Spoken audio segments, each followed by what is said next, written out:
Hello and welcome to the Jim Ruff Show. Today my special guest is David Whitfield, who is a instructor or professor, a PhD, and teaches at University of Gonzaga. And he teaches in, his issue that today we're talking about is racism, and he talks about social justice. It's one of the classes that he teaches in social justice. And today we're talking about racism, and we're talking about creating a community conversation that heals racism. So welcome, David. Thank you. Glad to be here. Yeah. So you and I have talked, and I know that racism is a really hot issue for you, and it has been for many years. Mm-hmm. And maybe you could explain a little bit why that is such a hot issue for you. And then we're going to transfer, and you're going to be sort of the guest host and talk with me about the how we can create this community conversation. So why is racism hot for you? Well, first of all, it's a good question. Racism has affected my life psychologically, economically, socially, etc., financially. And racism is such that I will never know what it's like to just be. I will never know what that's like, just to be. What does that mean? Well, I listened to this documentary once, and this guy asked his father, who grew up in D.C., who was very successful. His father was always angry, and says, "Dad, so why are you so angry? Why are you so down?" He goes, "Well, for 20 years I got on this bus in D.C. I rode this bus to work, and every morning I got on this bus, people were making adjustments and shuffling and pretending that this seat was taken, and women were clutching their purses, and so I will never know what it's like just to be." And that's what racism has done for me. I will never know what it's like just to be, because the way people behave, the way society expects us to be, and no matter how many degrees one has, one still doesn't know what that's like. And if you're starting a conversation on racism or a dialogue, which I think is much more powerful. I think dialogue is much more powerful because there's a vessel of sorts where people can listen and hold judgments and talk. And one of the main reasons why I think racism is so difficult to discuss is because people like me are damaged. I am damaged because of having been a receiver of it, having seen that. So it's very challenging to talk about it. But I think dialogue would allow for that. Nice. So you talked about talking. First of all, it's powerful what you're saying about not being able to just be in the society. Right. And then you started the conversation, I guess, by talking about three kinds of talking. One is talking, and then just discussing racism. Mm-hmm. And then you mentioned the power of dialogue and how transformational that can be as a different kind of way of talking. Very transformational dialogue, much more so than conversation or discussions. Yes, yeah. So, and so I wanted to shift a little bit, and we can hopefully keep talking about the racism part, but in terms of how do we address racism as a community or as a city or whatever, that's what people kind of set up, I think, is that they want to set up a conversation process about that. And one thing is to set up a dialogue process. And there's a group called Study Circles, which has a marvelous dialogue process where they set up like 6 meetings in homes, and people share their stories, and hopefully they're multicultural, and there is a transformational process that emerges from that. And I know you and I have talked a little bit about that. And so that's one form of public conversation around racism. There's more.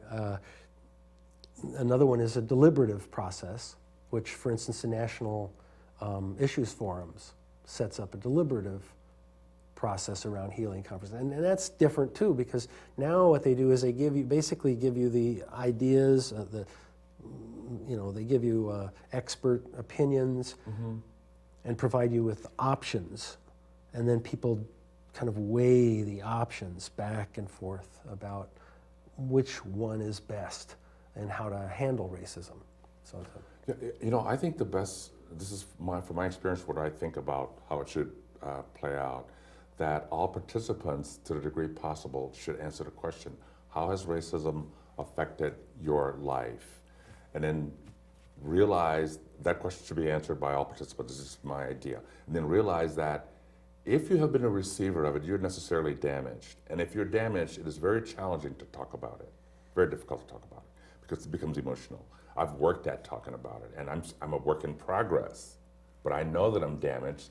I recognize that, I realize that, therefore I proceed accordingly. I think that's very important because otherwise talking about it can be very challenging for some people. So you're saying that it's, it seems like a curious thing that the people who have racism as most on their minds have the hardest time entering into a dialogue process conversation about it. That's what I believe, and I'm speaking for me, but I'm wanting to make an inference that if you've been exposed to it or there have been a victim of it of sorts, then I believe one is damaged. And by that I mean there's something psychological that hinders an intelligent, logical, relatively unemotional discussion. And this is how I see it. Now, I'm speaking for me. I can't speak for everybody else. Okay, well, anyway, this is getting to the issue that we were going to talk about community conversations, too, because, so to me, the core of it is what is the quality of conversation that could heal racism? And one is to enter into a dialogue, which we both know is really powerful. Yes. Another is to enter into a deliberative process where you're trying to be cognitive and weighing these different options, like the National Issues Forum. Another one is to do what our local town happens to be doing right now, which is kind of like having a debate and then maybe some kind of a discussion where you hear a debate or hear experts, and then you break into small groups and have a discussion, and then there's like a survey. And so those are the big ones that people use, I think. And then education. And then there's an education process where you have someone who's skilled at talking about racism and our people. So those are the conversations that I think are out there and extant. Now, but I'm proposing or recommending another kind of conversation, which is what you and I've talked about before, which is choice creating. Choice creating, okay. Yes. And that, to me, is how do you structure a conversation where it's easy for the person who's been damaged, that person has energy. How do you structure a conversation where that person can just blurt out or say or somehow and have their energy then be the asset to the conversation, so that the conversation now whoever has the energy in this conversation becomes like we're trying to find win-win solutions where everybody wins or everybody feels excited about it and unanimous at the end, and we're trying to find actual real actions and discussing having this dialogue like heartfelt conversation, but come to answers. Okay. The problem with dialogue, which is wonderful, is that it really is a process of transformation, but it doesn't lead often to group answers. So are you wanting to create this conversation or this dialogue or this process, if you will, so people can talk about it differently, effectively, and somewhat unemotionally? Is that what? Well, emotionally is okay, yeah, but differently. I'm just trying to pinpoint a particular kind of conversation that we need to have if we're going to want to heal racism, and to heal lots of things. And it's the kind of conversation where diversity is an asset. In other words, it's because you're different than me that we are enabled to have a breakthrough. Okay. If you and I have the same or are the same, then we can't have a breakthrough. Okay. So, but most meeting processes don't allow the benefits like the breakthrough process to happen. So, because in other words, most meeting processes will want you to, for instance, like the deliberative process, will want us to stay rational. Like that's the real game. You stay rational. So even though you're all wired up, and or feel damaged, you somehow have to suppress that and appear rational and speak rationally. Yes. And that is the normal kind of structure for the conversation. We don't, as soon as you start to get emotional and rational, it's okay if it's in a dialogue setting where you're telling a story and there's sort of a separation for, you're telling your story, then people can hear. But we're not using that energy to leap us ahead into some breakthrough idea. So that would be choice creating. Okay, so are you wanting to use stories from different participants and use those as points of departure for this choice creating Yes, process? yeah, the dialogue and discussion and deliberation, all that's good stuff. Okay. But to me, the core of it has to be this part where we're creative, trying to figure out what's best for everybody. And we want breakthroughs. We want breakthrough answers. That would be the best. So that if we could engage in a conversation of how do we really address racism in this town? What are the real causes? What's really happening? How come it's still here? How do people get damaged? In other words, what are the legal structures? What are the institutional structures? Where do people need to become conscious that that white privilege is just happening? All these things need to be part of that conversation where hopefully we would have a breakthrough and we go, oh my goodness, if we just made this shift in our culture, that would change lots. Okay, so you wanted to change the culture in the community, let the community members come to these sessions, processes, and choice create a way of discussing it. So that means everybody has to step forward, not everybody, but many community members will have to step forward. Right. What we want is an ideal situation. The problem with the education, the dialogue, the deliberation, and the discussion, all those four methodologies, is they're basically time limited for one thing. And we're going to do it for a certain time and then we're going to stop. Okay. Another problem with them is that the people that show up aren't necessarily the people that need this conversation. So if you're going to have a dialogue on racism, chances are the people that are racist aren't going to be there. So how do we deal with that? How do we Right, deal with right. So that's why I think the key is this other quality, this fifth quality of conversation that I'm calling choice creating. Okay. And the way that would happen is and I use the Wisdom Council process as one way to do this, is that and this is ongoing, so every 4 months we randomly select 12 people. Okay. And they work on issues of their choice, which may or may not be racism, but we will get the races in proportion to however they are in the community. We'll get different ages, however they are in the community. And the process of talking and thinking will be choice creating. There'll be a facilitator there, dynamical facilitator, that will assure a choice creating conversation. So that the group comes up with a unanimous perspective. They pick an issue and they come up with a unanimous perspective. Okay, so what could this possibly, and I don't expect you to predict an outcome, but what would it look like? What would you hope to see if they were successful in choice creating and going through this process? Right. Well, that was a great question. First off, I think one of the things that we've done this now a couple times, a number of times. We've randomly selected citizens in Victoria, British Columbia, and in Wolfurt, Austria, and in different places. And done this kind of choice creating conversation.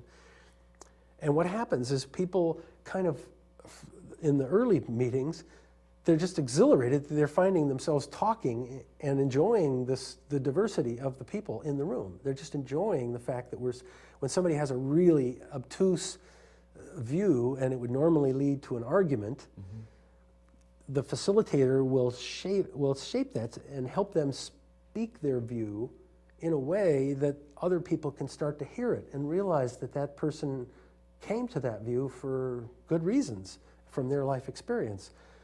And then people start getting creative, thinking, well, how do I incorporate that to my view? And so at the beginning of the meeting, the first group is like, my God, we came up with a unanimous perspective, and that perspective is, and it might often is kind of more general, but not always, like we need to work together, we need to, I don't know, we did one for the food co-op, and their first statements were things like, we love the food, we love to be together, we love this idea of having a food co-op, we want it to be a center of town, we want it to, you know, it was statements like that that were kind of like just sort of breaking loose from all the restraints that hold us back, and realizing, hey, this is about people coming together. Then the next Wisdom Council, people get more specific, and they start tying it to specific ways that these kinds of things can happen. So you randomly select a different group, and they kind of take off from where the last group left off. So they pick up, there's just continuity, transition of sorts from the last group to the next group, and so on. Yes, we're learning ways to help that growth happen, so that the group takes up the same story and moves it forward. So what would, they would come up with like a plan, or perhaps a guide on how the community would work with racism, or whatever the ism is? Right, whatever the ism is, I mean, it could be, yeah, when you randomly select these people, It's the Wisdom Council. the Wisdom Council, Okay. and they choose the issue. Let's say let's say they don't choose racism. Let's say they take something like economic Sexism development or yeah, something. Yeah.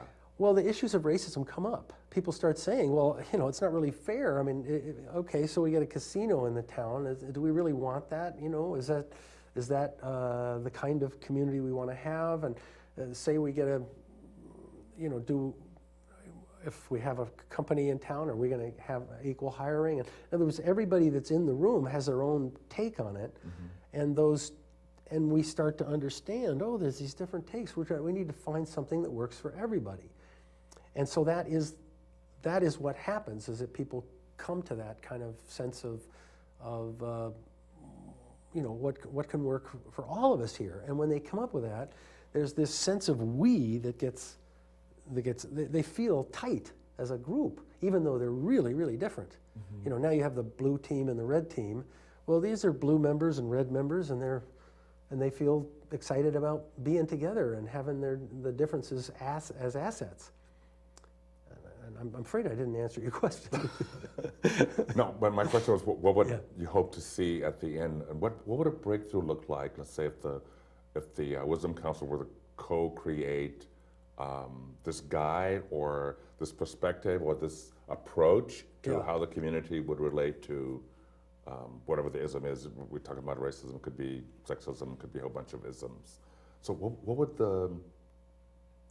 would it look like? Well, okay, I'll tell you the breakthrough that I had around this, and I think it's this kind of thing happens for the groups, is people get it that the quality of talking is really, really crucial. Okay. In other words, if you have a battle between the red team and the blue team, you're not going to deal with your racism issue very well. The political battling, just that way of thinking that, oh, that special interest group, the blacks maybe, are going to be angling for this, and so we need to head that off, and oh, this other special interest group there. In other words, we're thinking in a way that is not going to deal with racism and is going to be a partial solution. So we won 51% of the vote, so now we get to our way and those other guys get shoved under the rug. Okay, so the key is to set up a political structure where we're now talking in a way that you being black and having that black experience is like, oh, good, my goodness, we need that. You know, we forgot about the handicapped people. We need to have them in part of things. You know, and it's like this breath of fresh air to have difference in the room when you are having a creative conversation. Because this creative conversation, when you have this difference, you can have a breakthrough, and when you have a breakthrough, you get unanimity where everybody's thrilled that we had this difference. Okay, let me just offer something here. Since racism is very difficult to talk about for most people, I believe that. I mean, again, I'm speaking for me. What if the Wisdom Council were to look at the idea of having a multicultural month as opposed to the different months we have. We have Black History Month, we have Hispanic, we have the women. There are only 12 months, but yet there are, I forget, 67 different ethnic groups in America. I forget the number right now. But what if the Wisdom Council were to discuss, so how would we move from this month idea to a multi-ethnic, multicultural idea? And I look at the university I went to. They had a multi-national month, I think it was called. There were 51 nations represented in the university, and this week, these 5 nations would display their goods, music, food, etc., and the next week, another 5 or another 10 or whatever. So otherwise, other than doing the Black History Month, the women, Hispanic, etc., why not have a multi-ethnic or multinational, or whatever term you want to use, month? Well, let me interrupt, because that is a breakthrough, possibly, that a group could have. That would be an example of taking, from this talking, realizing it's time to transition now from the self-identity of the different cultures into this new awareness. There's no mechanism that I'm aware of in place to help us make that transition right now, and the Wisdom Council could be that mechanism, where the group has that breakthrough and says, yes, this is what we need. Now, when it reports its conclusions to the community, if the community goes, yeah, that's it, and the government, and if everybody just sort of says, yeah, and is in agreement, and you do the surveys, and it turns out everybody feels that way, then the community has a new direction, and the community's moved. So it's a breakthrough of sorts. It's a breakthrough, sure.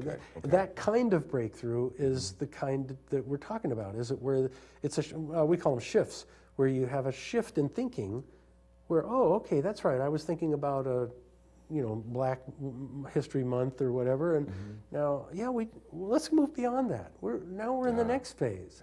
Well, how do you make that shift? Well, there's no we, the people, to make that shift yet.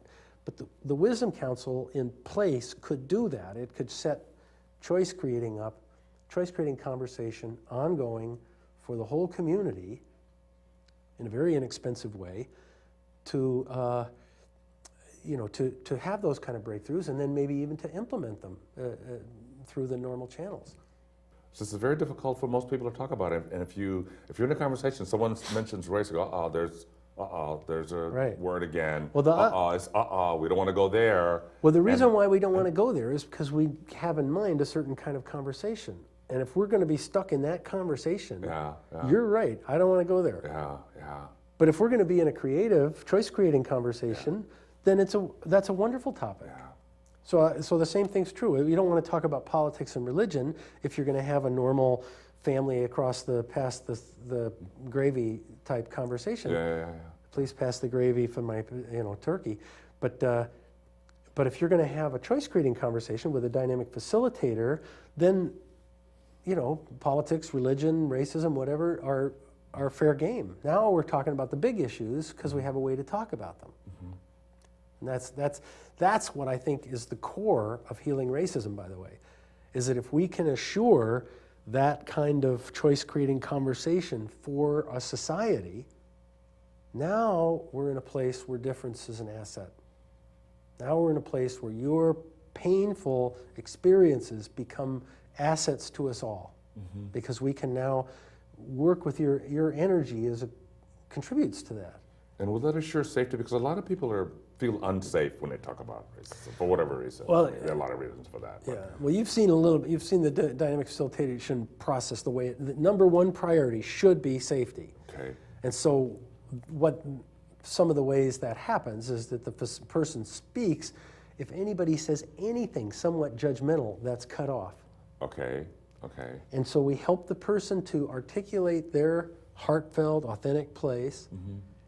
And then we help them to get creative about what might solve it. And then we go to the next person who was a minute ago feeling judgmental, and we help them, we call it purge, what their judgment is, but we put it as a concern. We change it from a judgment to a concern. And then we help them get creative about what they would do to overcome that concern. And so everybody's pretty soon in a creative space instead of in a judging space, because I was just in a meeting a few minutes ago, and everybody was totally judgmental. and I have, it's been a long time since I've been in that kind of space, and it was like I came home and just kind of went marveled. Oh God, that's right. People are, I forgot where they were. You know, this is terrible. So are there ground rules set before? Like you just said, if you are coming across as being judgmental, then we're going to put you on hold momentarily and then come back to you. I'm cutting it off because we got to end here soon. But, Oh. but the facilitator is the one who assures it. We don't use judgment. We don't use ground rules. Okay. Usually, ground rule is where you self-censor yourself. You hold back. We don't want that. We want you to just blurt out. Okay. And we're going to protect you, and we're going to protect everybody else who you might be blurting against. We're going to protect the whole mess in that way, and engineer this creative thinking process to happen. So that's the aim, and so the way that works in a community conversation is that the dynamic facilitator helps these 12, and then the 12 report to the community. Okay. And then in the community, you have these larger conversations, the dialogue, the discussion, the whatever. But then in 4 months, you randomly select a new group, and they're in choice creating. And then so in other words, what we're trying to do is evolve a choice creating conversation for the whole system. Around racism, around everything. Around whatever it is. But I think that has some potential. I think that's part of the response or the answer to going toward curing it, or at least being able to talk about it intelligently and unemotionally. But emotions have their energy and parts as well. So David Whitfield, we have just used up our time on getting flags from every center. But thank you very much for coming again. I really appreciate it. I love this conversation.